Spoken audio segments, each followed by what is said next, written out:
That's because I'm on tranquilizers. Your mum takes them. Just like me.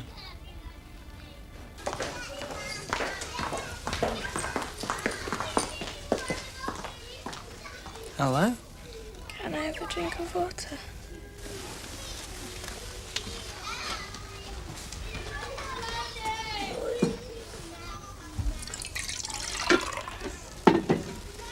Just a sip.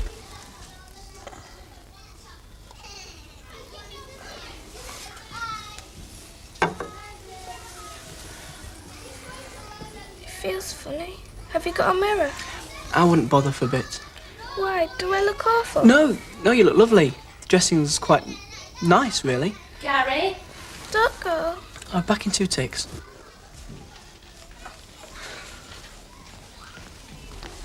We've just about finished here. Stop frowning. What are we going to do about Susanna's hair? Leave that for Dr. Woods to sort out. I feel really sorry for her. I mean, it's bad enough having an operation on your face without having head lice as well. I bet he brought them in. Sorry? George! It's not his fault, though. His parents wouldn't know to look for things like that. George is clear. He hasn't got them. He's never had them. Honestly, Gary, sometimes you...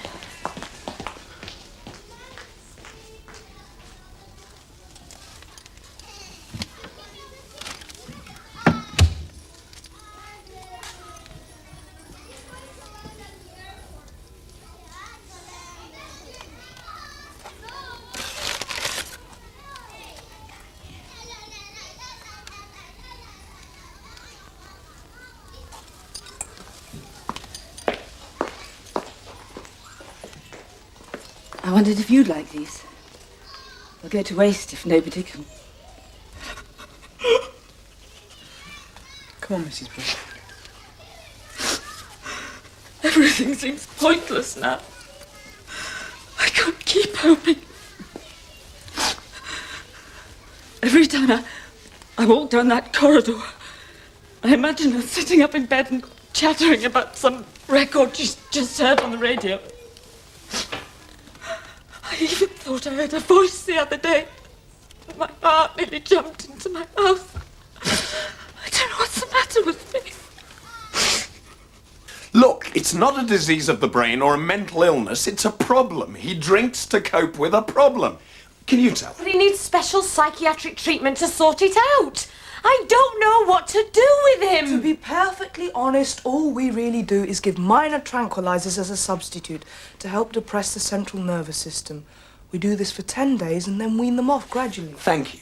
So is there any reason why he shouldn't be treated on this ward? Under your supervision, of course. No.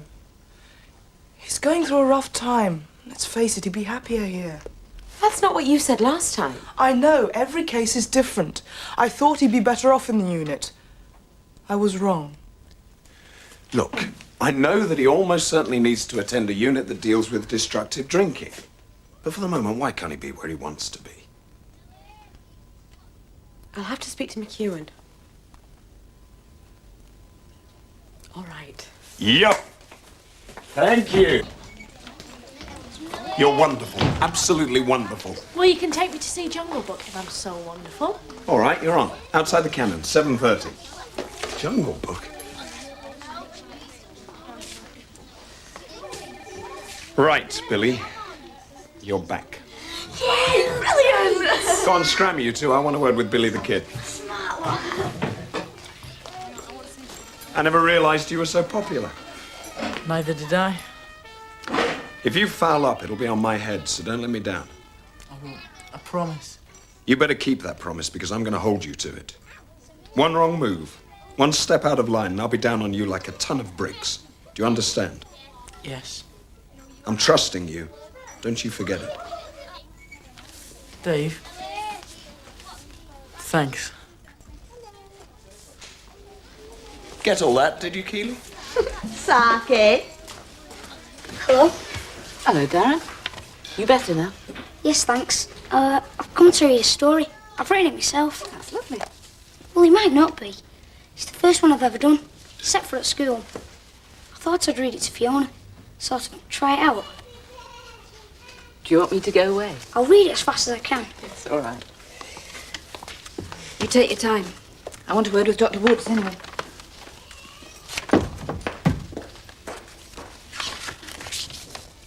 It's called The Creepies, Fiona. I got the idea earlier on today. On the planet Prioderma lived the Creepies, who had big furry bodies and 556 legs each. And one day, they decided to fly down to planet Earth. Because they got wings as well as legs, Fiona. So, they flew down and landed in this great big jungle. Well, there were a few jungles, really. I suppose it was all a bit of an anticlimax. I'd built my hopes up.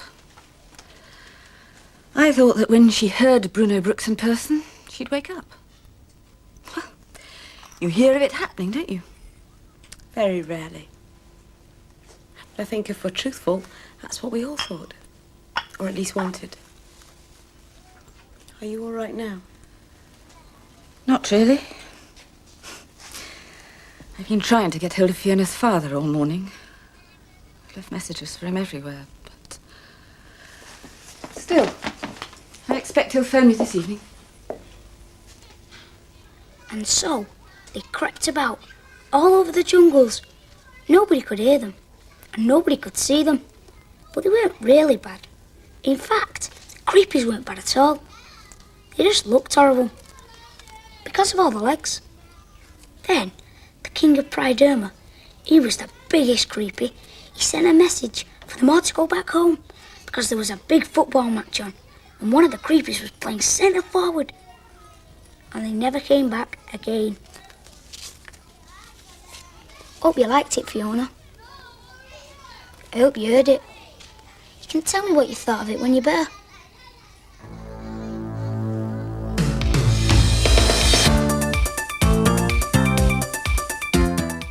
Stay with us for more comic goings-on in A Fine Romance after the break.